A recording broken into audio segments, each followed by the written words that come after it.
Olá, alunos. Essa é mais uma audioaula do curso Ator da série O Entendimento do Texto Atela e a Sela. O tema dessa aula é o entendimento dos personagens Clara, Fred ou Fran e Dr. Miranda. Lembro a todos que Atela e a Sela é uma obra de dramaturgia e que, como toda obra de arte, ela é plural e a sua interpretação depende do seu interlocutor. Eu sou o professor Diogo e este é o meu entendimento destes personagens, né?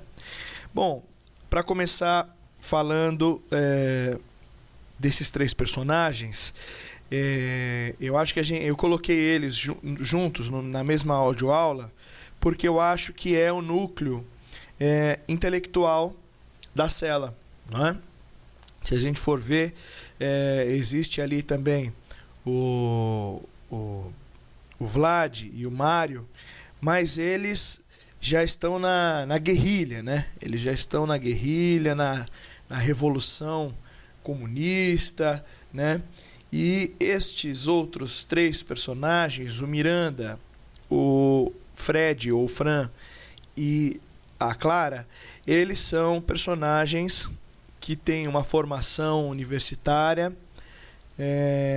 né, ou que estão cursando uma faculdade e que não estão ligados à guerrilha, né, ou pelo menos diretamente relacionados, né? Então, por isso que eu juntei eles, porque eles fazem parte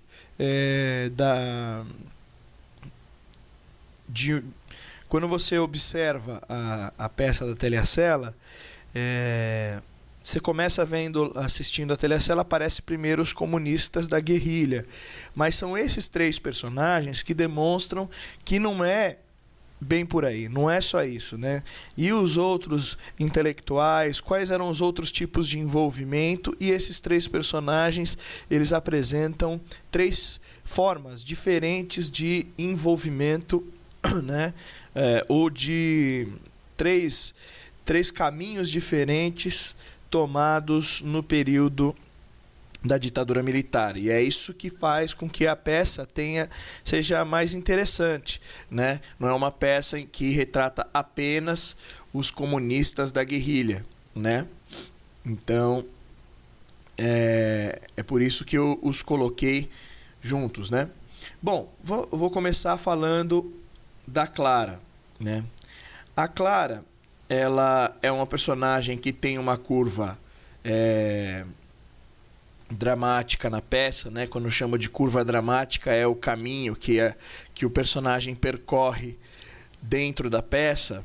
Ela tem uma curva trágica, né? Porque ela chega na primeira cena dela a 1000 por hora, né? Brigando com o Costa, brigando com a Jandira.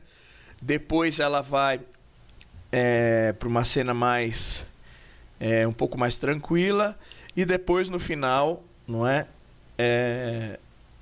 O final dela é muito trágico, ela fica paraplégica, não é? Então, a curva dessa personagem é uma curva decadente, digamos assim, né? Uma queda livre aí, parecido também um pouco com a curva do Jonas, né? Do outro personagem da Sela aí.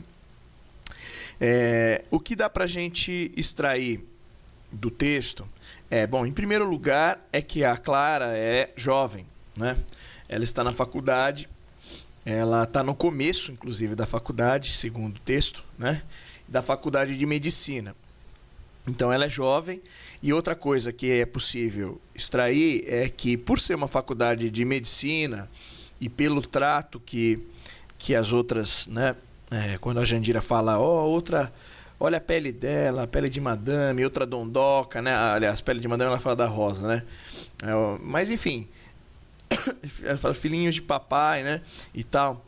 A Clara representa isso, né? A Clara é uma estudante de medicina, e vale a gente observar que nos anos 60, você entrar numa faculdade de medicina, numa época em que não havia ainda essa proliferação dos cursinhos, né? e muito menos ProUni, bolsa, cota, não existia nada disso, né? Então a gente está falando de uma época que aquela pessoa que entra na faculdade de medicina realmente estudou nos melhores colégios de São Paulo, né? Nos colégios particulares, inclusive. Então a Clara, com certeza, ela é de classe alta, tá? Ela não é de classe média e ela não é pobre, ela é de uma classe mais alta. Ela estudou nos melhores colégios, provavelmente os pais dela têm posses, né? Ou empresas, algum negócio, enfim, é uma família abastada, uma família rica, e a Clara vem dessa família rica. E isso é uma coisa interessante, porque ela representa, né, no texto dela e pela classe social dela, pela condição dela na obra, ela representa aquele rebelde sem causa, né? Ou seja, aquele jovem de classe alta que teve tudo sempre na mão, mas que talvez não concordasse tanto com os pais na juventude, com a postura, né? Ou de repente enjoou do mundinho que vive, né? Da alta classe. E aí, quando entra na universidade, passa a conhecer um pouco mais a realidade concreta da cidade, da vida das pessoas, né? E aí se sensibiliza com isso e coloca isso como uma causa da vida, né? Uma causa da vida, uma causa meio inconsequente, como se essa causa fosse a única ação, né, que essa pessoa tem, um objetivo mais nobre, digamos assim, que ela tem, né? Isso é muito comum. Eu estudei na USP, né, fiz arquitetura e tenho assim muitos amigos que tiveram esse percurso, ou seja, amigos ricos, alguns muito ricos, inclusive, muitos mesmo. Eu tinha amigo, colega na faculdade, que o motorista levava ele de Jaguar para a escola e buscava ele, né? Morava ali no Morumbi, né? E fazia a faculdade de arquitetura. Enfim, eu tenho vários exemplos, né? E muitos deles, quando entraram na faculdade, começaram a ler alguns textos filosóficos de sociólogos, né? E começaram a estudar a realidade brasileira.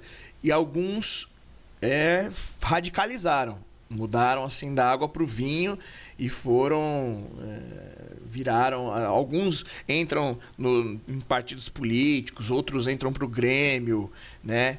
E eles vão com tudo mesmo, como se antes não tivesse, né, nenhuma causa para lutar. E agora apareceu uma coisa que realmente faz sentido na vida de uma pessoa que sempre teve tudo, né? Então isso acontece, é muito comum, né? E o autor coloca um personagem nessa situação. Então a Clara é uma jovem que acabou de ser apresentada ao mundo e à realidade, né, na universidade, e conheceu pessoas, né, provavelmente amigos que a levaram ao movimento dos estudantes, né? E ela está naquele início de engajamento, né? Bem diferente do Mário, por exemplo, que já está aí num momento mais de realmente saber se está no caminho certo, né? O Mário provavelmente já está na luta dele há muito mais tempo do que a Clara. A Clara acabou de chegar, né? A Clara, ela não necessariamente é comunista. Isso vai depender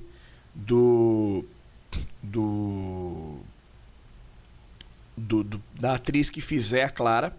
A Clara, ela é com certeza de algum movimento estudantil e ela é com certeza contra o regime militar, né? se ela é comunista, se ela faz... se ela...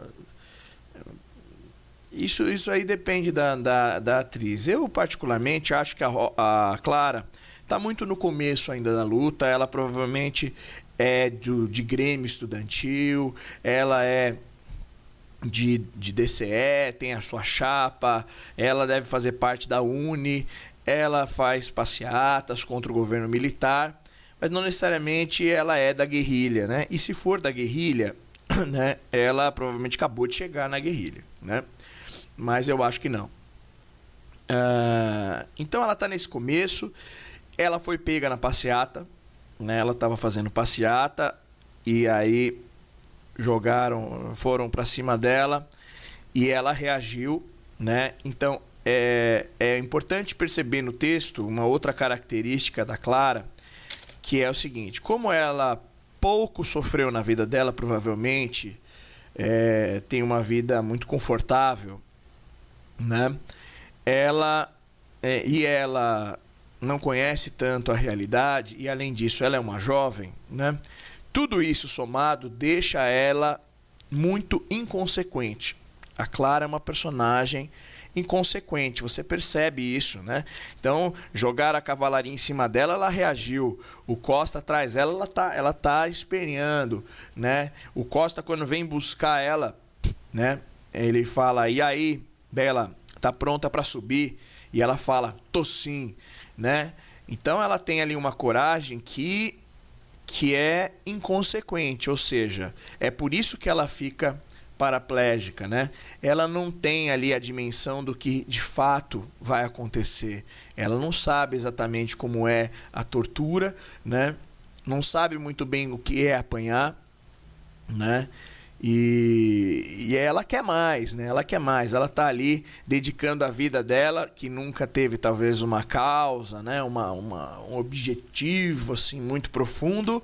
Ela tá dedicando ali naquele momento, né? Porque aquilo naquele momento faz muito sentido para a vida dela. E ela tá querendo mais ver confronto mesmo, né? Então ela é uma personagem que é muito diferente do Vlad e do Mário, né? E é muito interessante, porque ela é uma estudante, e aí volta uma referência que o Costa fala, né? Lembra quando os homens invadiram aquela faculdade? A caverna ficou cheia de beldade, né? Que fala aí dos militares que pegavam os estudantes nas assembleias, né, da União Estudantil, das universidades, os militares invadiram várias faculdades e a Clara é essa representação. Ela é uma universitária que foi presa, né, na passeata e com certeza vai ser estuprada, vai ser muito espancada para entregar aí as lideranças do movimento estudantil. Então, isso é o que dá para trazer do texto, né, da Clara. Lembrar que ela é muito inconsequente. Ela é tão inconsequente que, veja só, quando você está preso, você é um preso político e você está sendo torturado para falar nomes, o ideal é que você não saiba muita coisa. Porque se você souber muita coisa, eles vão querer ficar arrancando de você, você não sai de lá, né? Você tem que saber uma ou outra coisa, né? Enfim. E ela, quando conversa com a Rosa, ela quer saber quem é o namorado, né? Ela tá interessada, ela quer entrar num grupo de guerrilha, né?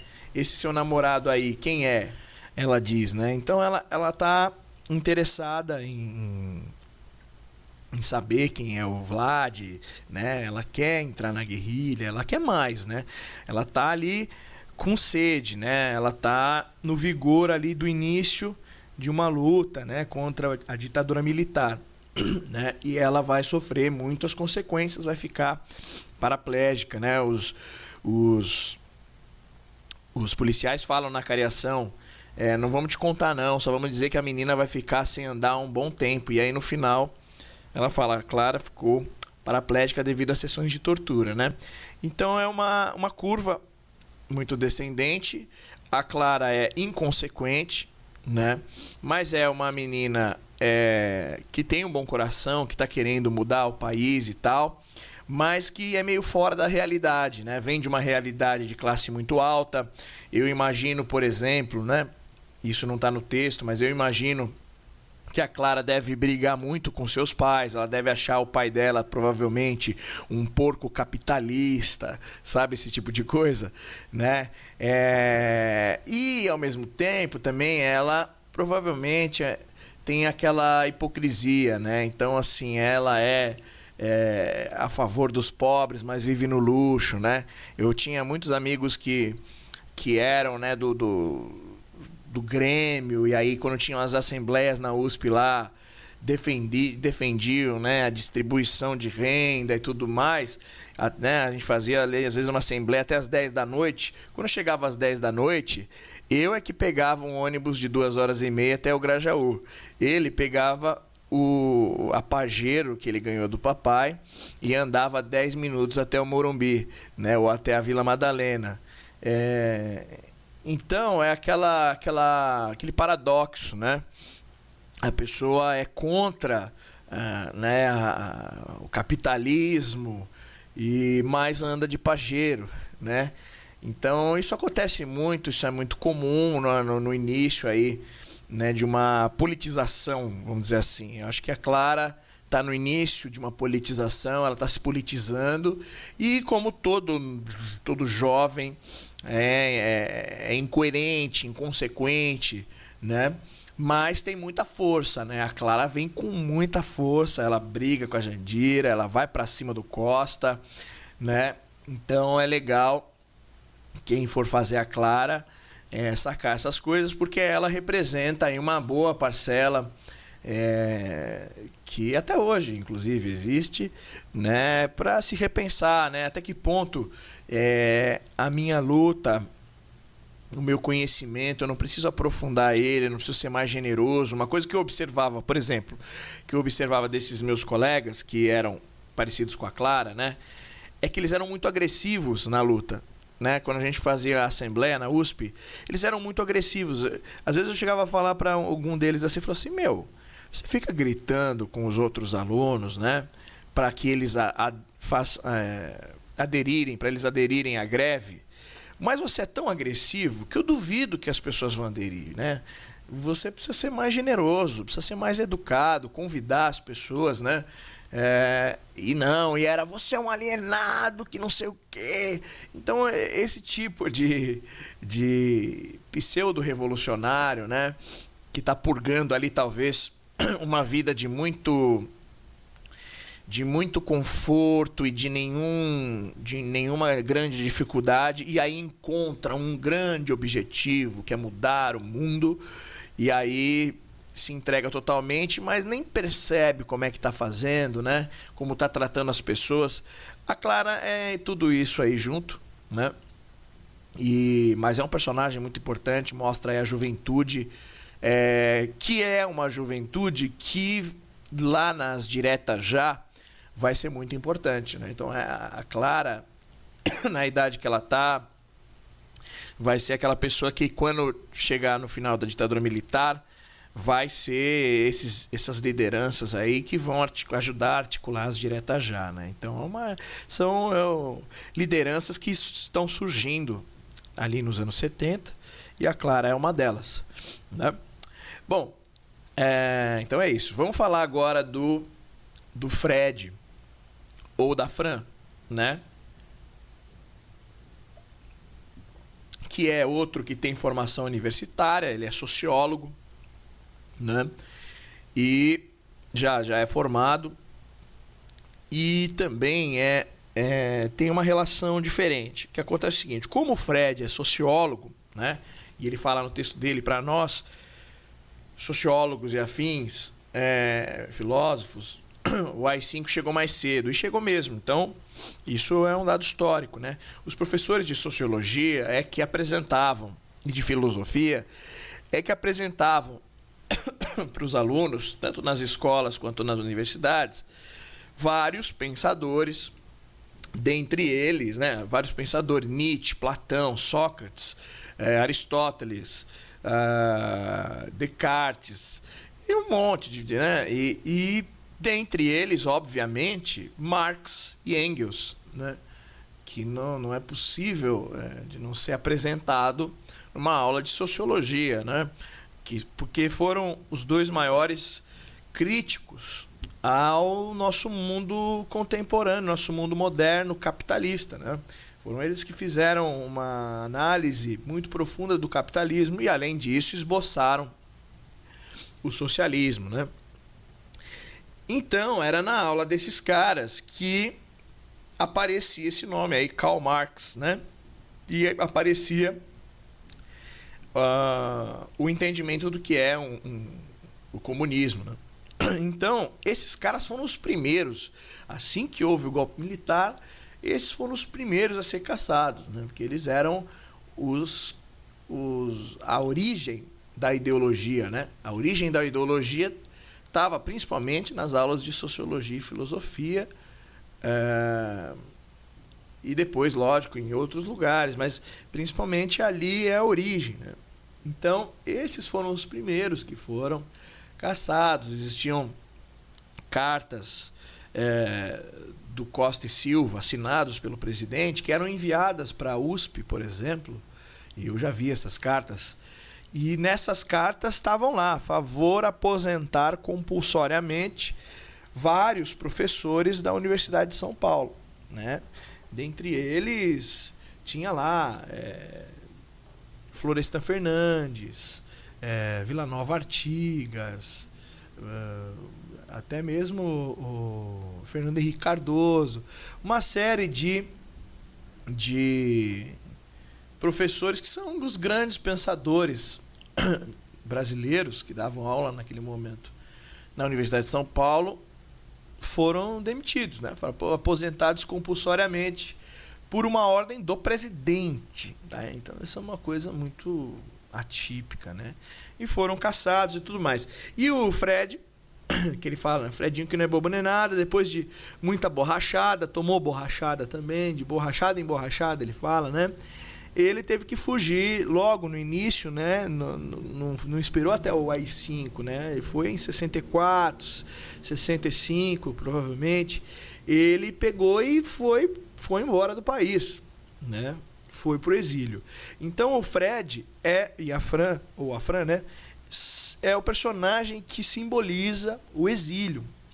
E o que significa, né, o exílio para uma pessoa ter que fugir do seu país de origem, aonde tudo, ele deixa tudo para trás, famílias, profissão, uma vida inteira, né? Às vezes, como no caso do Vlad, relacionamentos, tem que abandonar tudo, propriedade, né?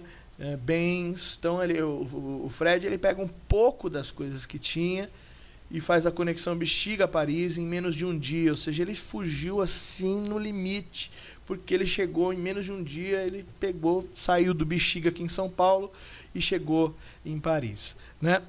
Então o Fred, o núcleo ali do Fred, a casa dele lá em Paris, no interior de Paris provavelmente, né? Então é preciso escolher, né? O Fred precisa escolher alguma cidade de Paris, da França, que não seja Paris, né? Para ser onde ele está morando. E por outro lado, o Fred, ele também acaba tendo uma leveza muito grande, né? Você olha para o Fred e fala assim: pô, por que o Fred ele é tão tranquilão, né? Por que ele é tão tranquilão? Ele é tão tranquilão no texto por dois motivos, né? Primeiro, dramaturgicamente, ele tem que ser o oposto do Vlad, né?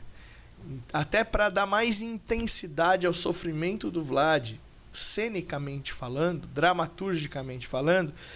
Se o Fred for mais tranquilo, mais vai aparecer como contraste cênico o drama que o Vlad está vivendo, né? A culpa que ele está sentindo e a angústia de estar lá na França e a namorada dele está sofrendo do que está sofrendo no Brasil. Então, primeiro de tudo, né, nesse quadro que se pinta, que é a cena deles, quanto mais o Fred for tranquilo, mais vai destacar, como contraste, a preocupação do Vlad. Então, primeiro de tudo, é isso. Num segundo lugar, eu imagino que, por ele ser sociólogo, o que estuda um sociólogo, né? Um sociólogo estuda as sociedades, as civilizações, a história das civilizações, como a sociedade se comporta e se organiza. Isso é o trabalho de um sociólogo. Então, o Fred já estudou inúmeras civilizações e povos e sociedades que tiveram regimes totalitários até o momento, né? Ele é conhecedor disso, isso é o trabalho dele. Ele provavelmente tem muito mais conhecimento sobre isso do que o Vlad, né? Por ser um sociólogo. Então ele já sabe como a coisa funciona, ele já tem conhecimento sobre como que é um regime totalitário. E por isso ele sabe que não adianta ficar sofrendo muito naquele momento, né? Ele sabe, olha, agora nesse momento a gente precisa esperar o Brasil, né, sair dessa situação, né? Provavelmente ele até acredite que a ditadura militar no Brasil ela vai acabar por ela mesma, como acabou por ela mesma, né? As diretas já não foram as responsáveis pelo fim da ditadura militar no Brasil. Elas, lógico, ajudaram a acontecer naquele ano e não um ano depois, por aí. Mas a ditadura militar no Brasil, ela acabou por conta dela mesma, por dois motivos principais. O primeiro é porque não havia projeto. A ditadura militar no Brasil, ela aconteceu para tirar o João Goulart, né? Para o Brasil não se tornar um país comunista, que era o temor dos Estados Unidos, porque se o Brasil se tornasse comunista, como Cuba se tornou em 58, e muito próximo, né, da época, se o Brasil se tornasse comunista, a América do Sul se tornaria comunista com certeza, porque a gente está falando do país mais importante, o maior país da América do Sul. E aí os Estados Unidos, na Guerra Fria, ia perder muita força, né? A União Soviética, nesse momento, estava gigantesca, né? E os Estados Unidos já estava em guerra com a União Soviética lá no Vietnã. Então, os Estados Unidos não deixa que o Brasil se torne comunista, né? Ele articula com o exército brasileiro, né? E para criar alianças e falar, olha, esse presidente aí não dá, porque ele está tendendo, né, a fazer reformas aí e tornar o país comunista, apesar de que no momento o Jango ainda era democrático, né? No Brasil o pau estava comendo, tinha muita greve, a coisa estava apertada, estava uma crise enorme, mas ele não tinha dado nenhum golpe de Estado com o exército, né? E nada disso até o momento. Ele estava ali querendo fazer reformas de base, mas ainda dentro de um regime democrático, mas reformas que são de cunho socialista. Então, o regime militar começa sem projeto. Não existe projeto para o Brasil. Existia não deixar o Brasil se tornar comunista. Então, isso é a primeira coisa que faz o regime cair lá na frente. Porque quando não há projeto, não há projeto. Então, eles começam inventando projetos, né, e tudo mais. E o outro motivo, né, além de não haver projeto, então, e mesmo, olha, veja, sem haver projeto durou 21 anos, mas durou 21 anos na base da porrada, né, porque quem era contra o regime tomava porrada, e só por isso, né. É a mesma coisa que a gente eleger um presidente sem projeto. Ele não vai durar. Ele vai durar no máximo esses 4 anos que ele tem direito. Depois ninguém mais vai votar nele. No caso da ditadura militar, durou 21 anos, porque se você não gostava deles, você tomava porrada. É mais ou menos isso. Mas, principalmente, o seguinte. Quando o ato institucional número 5, que aparece na nossa peça, foi instaurado, ele institucionaliza, ele legaliza no Brasil a tortura e a prisão de pessoas sem nenhum inquérito judicial, sem a justiça tá no meio, né? E aí é aí que começa o declínio da ditadura militar, porque isso vai dar liberdade para policiais de baixo escalão, como o Costa, por exemplo, que são policiais desequilibrados, fazerem muita merda, né? E isso vai aparecendo. Então aí a igreja que apoiava o golpe militar deixa de apoiar porque o Frei Tito foi torturado, a imprensa que, né, foi sendo censurada, e aí morre o Vladimir Herzog dentro lá do DOI-CODE ou do DOPS, não me lembro, e aí também vai ficar contra, e a imprensa internacional, e aí, ou seja, o próprio golpe militar, o próprio regime militar vai perdendo força, e quando perde força econômica, né, que vamos dizer assim, quando o capitalismo oscila, porque o capitalismo ele sempre entra em crise e sai de crise, sempre foi assim. Quando entra numa crise, que é a crise do petróleo e tal, aí, meu amigo, o regime militar já era. Então o Fred tem essa consciência de que um regime como esse, ele tem um fim. E que não adianta muito ficar ali apanhando por conta disso. Então ele está muito tranquilo na França, aproveitando a França, construindo uma vida na França até que o Brasil saia desse buraco, como outras civilizações já saíram, e o Fred tem conhecimento sobre isso. Então são esses dois motivos. O Fred é um sociólogo que entende sobre regimes totalitários, né? Estados de exceção, como a ditadura, e ele também é um contraste. É importante o ator que faz o Fred, ou a Fran, lembrar que ele é um contraste com relação ao Vlad. Ele tem que estar bem para mostrar mais ainda como o Vlad está transtornado. Então ele é um cara bacana, né? Além disso, ele é um cara muito bacana, porque ele trata muito bem o Vlad, né? Recebe muito bem, já percebe que ele ali está meio mal e fala, vi que você é misterioso. O tempo todo ele brinca com o Vlad, né? Na segunda cena ele brinca lá com a francesinha da padaria. Ele vai tentando confortar o Vlad para ele se sentir bem. Ele vai conversando para tirar um pouco da angústia do Vlad e da culpa do Vlad, né? Então é um cara muito bacana que recebe, né? E isso acontecia muito no exílio, né? As pessoas recebendo pessoas que são refugiadas, né? O exílio torna o Fred e o Vlad um refugiado do regime ditatorial, nada diferente do que acontece hoje no mundo, né? Com os africanos que vêm para o Brasil, os haitianos, os sírios que vão para a Europa, né? Então, assim, os refugiados ainda é uma realidade absurda, né? O que é o Estado Islâmico na Síria? É um regime totalitário, né? E quem é contrário na Síria, né? Lá no califado do Estado Islâmico, quem é contrário é crucificado, chega a ser crucificado no meio da rua, né? Não sei se vocês já viram, mas eles crucificam a pessoa lá no meio da rua que foi contrária. E muitos ali fogem, né? Então também são refugiados. É uma realidade que existe até hoje. E é uma realidade muito triste, né? Você ter que sair do seu país, você abandonar as coisas às pressas, você ser obrigado, você querer voltar e não poder voltar, né?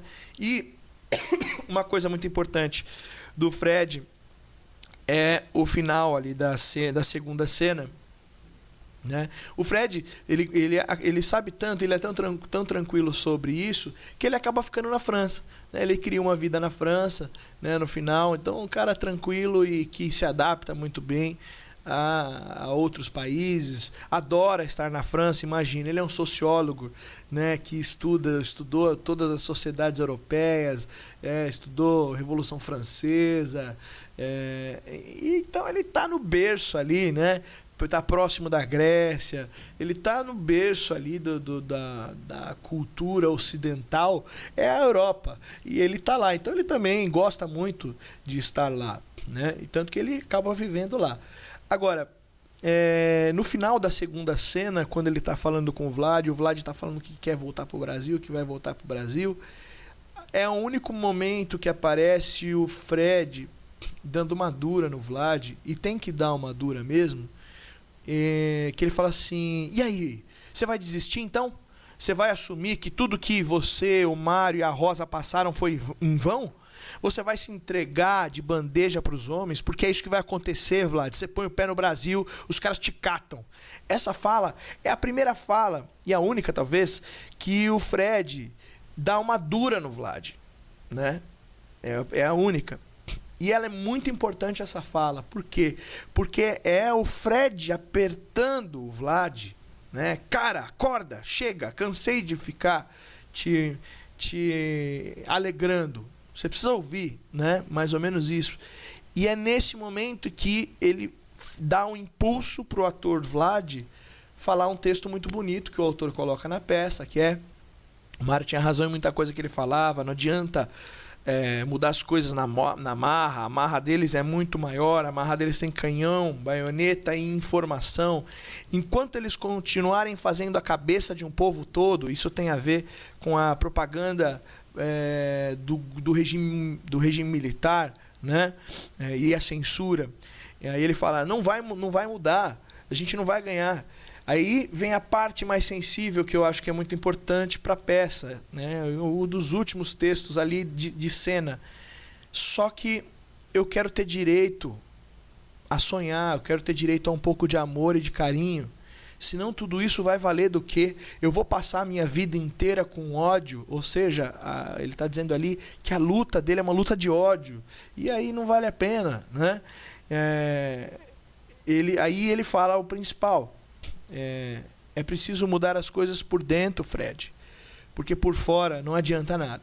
Então esse texto é muito importante para a Télia Sela, mostra muito do objetivo central da peça, e quem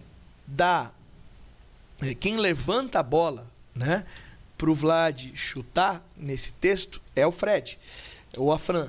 Então tem que dar uma apertada nele naquela fala, para esta fala ter mais importância, mais dramaticidade, né? Então é isso. Esse é o entendimento do Fred e da Fran, e eles simbolizam todo o exílio, tá representado neles, que é uma coisa muito triste. Volto a dizer, lembrem dos refugiados de hoje em dia, né? Que é uma referência de muita tristeza, muita dor mesmo, você ter que abandonar o seu país de origem, que às vezes a gente acha que não ama, mas só quando a gente sai dele é que a gente vê como a gente ama, como a gente sente falta, né? E tudo isso está representado no Fred, certo? Bom, para finalizar, o último personagem, né, que eu vou falar é o Dr. Miranda, que também é um intelectual, é um advogado, não só um advogado, mas um doutor em advocacia, né? Ele tem doutorado em advocacia, então é também um intelectual, né? E que trabalha como advogado. Há um tempo atrás houve uma exposição no Museu da Resistência, Memorial da Resistência, que fica no prédio da Estação Pinacoteca, ali perto da Estação da Luz.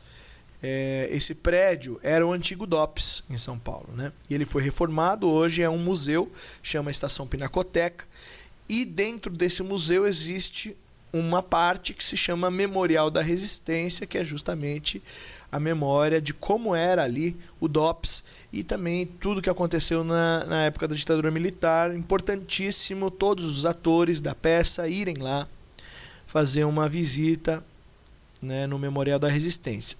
Há um tempo atrás houve uma exposição lá que se chamava Os Advogados da Resistência, alguma coisa assim, que era uma exposição sobre os advogados na época da ditadura militar, né? Os advogados tiveram uma importância muito grande na época da ditadura militar. e sofreram muito com a ditadura militar. A gente está falando de um estado de exceção. O que é um estado de exceção? Né? Uma ditadura. O estado de exceção é o oposto a um estado democrático que a gente chama de estado de direito, né? Então, o estado de exceção é um lugar onde não há o direito. Nem todos os direitos são garantidos, nem todos são iguais perante a lei. E há certas coisas em que a lei não resolve, como está no próprio texto do Miranda, né? Então, veja, o Miranda é um advogado, e mais do que um advogado, ele é um cara que provavelmente o principal objetivo dele é a justiça, né? É que a justiça seja feita, é que as pessoas tenham os seus direitos e possam se defender, né, perante a lei, como advogado.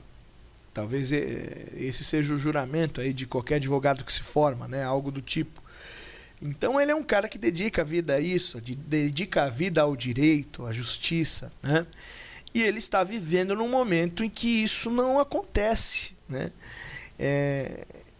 E, inclusive, muitos dos processos, eles ficam inviáveis, dependendo do que for o processo, né?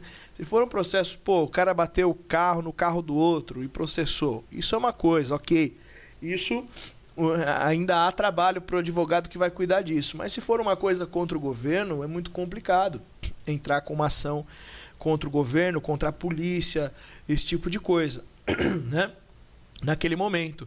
Então, os advogados estão sem trabalho também, né? Estão um pouco sem trabalho. Tem coisas que tem clientes que buscam eles, vamos dizer assim, clientes vão até os escritórios, eles não podem defender aqueles clientes dependendo do que for o caso que eles precisam, né, fazer a defesa. Então, o Miranda, ele é um cara que está sofrendo no período da ditadura, que é contrário à ditadura, ele é contrário a um regime de ditadura, mas que não é comunista. O Miranda não tem nada a ver com comunista, ele só é um cara que preza pela democracia, por um estado de direito, onde as pessoas só são presas se forem investigadas e se houver uma ação judicial, e não pegas na rua, como foi a Rosa, sem ser por um carro oficial da polícia, um carro qualquer, e que colocou um capuz preto nela e sequestrou ela para o DOPS, né? O Miranda é completamente contrário a esse tipo de ação, né? Então ele é um cara contrário ao regime militar, mas também muito inteligente. Ele tenta não se envolver tanto, não ser ligado, né? Ele tenta não ser ligado diretamente aos comunistas, porque ele sabe que se isso acontecer, ele está ferrado. E, veja, no texto dele, quando a Natália ou o Aurélio pede para ele ajudar e acha que tem a ver com o terrorismo, e aí a Natália fala assim: algumas pessoas da minha família ouviram dizer, né, que você já ajudou pessoas, casos como esse. E ele fala assim: olha, me preocupa muito, porque eu sofri muito com esses casos, né? Ele sofreu consequências, provavelmente ele teve que fugir por um tempo, ou algo do tipo, né? Então, ele é um cara que tem ajudado as pessoas que estão sofrendo diretamente com o regime militar, mas ele tem ajudado clandestinamente, sem cobrar nada, né? Sem a pessoa falar para ninguém. Então ele é um cara que tem uma missão aí, né? Ele está tentando fazer justiça de todas as formas, e sacrificando inclusive a carreira dele e talvez até a vida dele. Então, muitas vezes a gente costuma dizer, a Lilian, a Mari, eu mesmo também, que o Miranda, ele tem uma postura um pouco de herói, né, na peça. E é verdade, né? Não é super-herói, não é que ele é o super-homem, não é nada disso, né? Mas ele tem uma construção dramatúrgica um pouco do herói, né? Por quê? Se você observar todos os outros personagens da cela, todos eles, todos, estão sendo pressionados para assim, estão sendo pressionados e estão se movimentando por essa pressão. Então, assim, Vlad e Mário estão sendo pressionados porque estão sendo caçados. A Rosa está sendo pressionada porque é namorada do comunista. O Palhares, o Jonas e o Costa, o Palhares sendo pressionado porque ele tem que caçar os comunistas, né? O Jonas e o Costa pressionado pelo Palhares porque eles têm que fazer os caras falar. A Jandira, a Lúcia, pressionadas porque tem que falar quem é o Padre Lopes. A Clara, pressionada porque vai ser interrogada lá e tem que falar quem são, né, os estudantes que envolvidos e tal, né, da manifestação onde ela foi pega. A Mirtes, né, ela é pressionada pela vida dela, que é um fracasso, a família dela não funciona, né? Então ela tem uma pressão ali de um marido que não a ama, um filho rebelde, né? O filho, a Camila ou o Guilherme, está sendo pressionado pelos pais, os pais não deixam eles fazerem nada, todos estão, né? O Fred está, de certa forma, também foi pressionado, ele foi pressionado aqui no Brasil para ir para o exílio. Todos eles estão na cela, né? O nome cela representa esse tipo de pressão que tira um pouco da liberdade destes personagens, né? A Mirtz, por exemplo, está naquela prisão que é aquela família, né? E a fuga dela é o Vicente. O nome cela para todos esses núcleos não é à toa, né? Não é só porque tem de fato lá a cela com a Jandira e a Lúcia, mas é porque todos esses personagens estão, de certa forma, né, com a sua liberdade cerceada, assim como o Miranda. O Miranda também não pode exercer a sua profissão plenamente. Mas, veja, ele não é pressionado para ajudar a Natália, né? Ela vai lá e ela pede ajuda dele. Ele poderia simplesmente dizer não e a vida dele continuaria tranquilamente. Mas ele voluntariamente se arrisca, né? Ele voluntariamente se arrisca para ajudá-la. E de graça, inclusive, né? Então ele tem um perfil de um pouco heróico, sim, porque é ele que acaba tirando a Rosa da cadeia, arriscando a própria vida por uma pessoa que ele sequer conhecia, né? E ele tira a Rosa da cadeia e depois, no final, ele, junto com a Natália, passam a ajudar essas pessoas, né, a tirar vários prisioneiros políticos da cadeia, né? Então ele tem um perfil um pouco heróico, um cara de uma índole muito forte, né? De um cara ético, apesar de na peça estar fazendo algo ilegal por conta do regime militar, né? É um cara muito justo. Então isso é possível perceber no texto dele, em como ele vai conduzindo, né? E uma outra coisa também do Miranda, que é interessante, que é tomar cuidado para não achar que ele é um herói bocó. Não, pelo contrário, ele é um cara muito experiente, né? E ele, quando ele vai fazer a cena com o Palhares, você percebe que ele sabe jogar, né? Porque o Palhares fica testando ele o tempo todo, né? Ele já tinha falado o nome dele, mas ele fala: o senhor doutor, como é mesmo? Eu esqueci. Doutor Miranda. Depois ele fala: então o senhor doutor Pitanga. Não, é Miranda, né? Aí ele fala: olha, pode ter sido um engano, nós não cometemos erros aqui, ô seu advogadozinho de merda. Aí ele fala: claro que não, né? Não, mas pode ter sido um erro externo. Então o Miranda, ele joga também, né?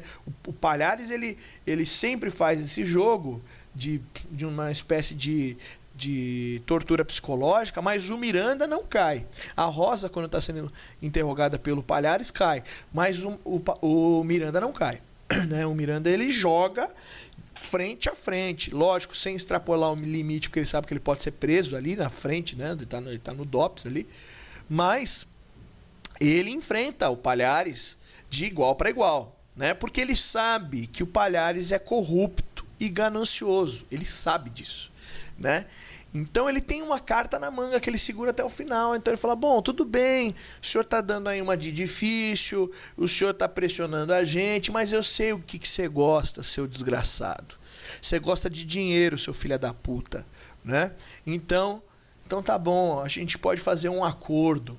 Aí o Palhares muda. Ah, um acordo. Tô começando a gostar de você, doutor Miranda, lembrou até o nome, né? E aí, nessa hora, quem tá na mão de quem? É o Palhares que tá na mão do Miranda. Fala, então o senhor não precisa se preocupar não, viu, seu Palhares? Vai ser um bom volume, né? E aí o Palhares vê que ele dá uma folgada como essa, né? Como assim? Quem que tá preocupado aqui? Eu não tô preocupado. É o senhor que devia estar preocupado. E aí ele fala, e aí ele muda o tom. Ó, é bom que seja um bom volume mesmo, porque isso vai me dar muito trabalho, né? Então, é legal esse jogo entre o Palhares, que é um cara que tem poder naquele momento, ganancioso e com uma moral totalmente desvirtuosa, né? Entra em confronto com o Miranda, que não é ganancioso, porque ele não está cobrando da Natália esse serviço, né? E que é um cara de uma moral, de uma integridade muito grande. Então, esse duelo é muito interessante. Né? É importante o Miranda perceber que ele faz parte desse duelo, que é um duelo entre uma pessoa ética, íntegra, né? E que está ali tentando ajudar uma outra pessoa contra o cara que é o maior escrotão da cela, que é o Palhares. É o único que se deu bem, né? Ele mandou torturar, mas ele não botava a mão na massa, né? Ele tirou muita grana por fora, inclusive por fora significa enganar o próprio regime militar, e acabou bem lá na Riviera Francesa, né? Então a gente está falando desses dois personagens. O Miranda também acaba se dando bem, ele não vai preso, ele passa a ser de fato um herói mesmo para os presos políticos, né? No final ele ajuda muita gente. Então é um personagem que tem esse perfil, e que o autor coloca aí uma importância ao não mostrar nenhuma outra faceta corrompível do Miranda. Ele aparentemente é uma pessoa ética, né? É um personagem ético que se apresenta ali. Então o autor dá essa importância aí, talvez, de um certo herói, e isso sinaliza o quanto é importante para o autor justiça, né? Justiça, generosidade. O Miranda é muito generoso, não é? Assim como o Fred também muito generoso. Então são dois personagens que aparecem mais para o final da peça e que são o começo aí de personagens generosos, né? No começo da peça a gente tem só gente quebrando pau, né? Olhando para o seu próprio umbigo, e a gente vê no Fred e no Miranda dois personagens generosos, né? O Fred ajudando o Vlad, o Miranda ajudando a Natália.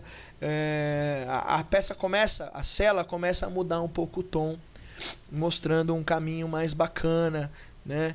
De não passar a vida inteira com ódio, como o Vlad fala, tá? Então esses são os personagens aí, Clara, Fred ou Fran e Doutor Miranda. São personagens muito interessantes, são os intelectuais da nossa peça, que não são comunistas e que fazem aí levam a peça para um desfecho de muita reflexão, né? São esses personagens, muito importante para os três personagens, né? Talvez para Clara isso seja mais fácil de identificar, mas para o Miranda e para o Fred, muito importante ter muita energia na atuação, né? Com muita energia, mesmo que está sentado, está conversando, mas com muita energia, muito vigor, porque a gente está falando já da parte final da peça, em que a plateia já está um pouco cansada de ficar sentada na cadeira e tal. Então esses personagens precisam trazer vigor, volume de voz, energia, para a peça não ficar cansativa, porque são histórias e personagens muito importantes para a trama e que precisam de uma atenção da plateia, né? E apesar de fazerem cenas aí sentados, né, o Miranda e o Fred, por exemplo, precisam de vigor, de jogo, né? O jogo do Miranda com o Palhares pode ter muito vigor. O jogo do Fred com o Vlad pode ser muito gostoso, assim, muito leve e com brincadeiras e com energia. Tá? Então, bom trabalho, alunos. Boa construção de personagem e bons estudos aí. Até mais.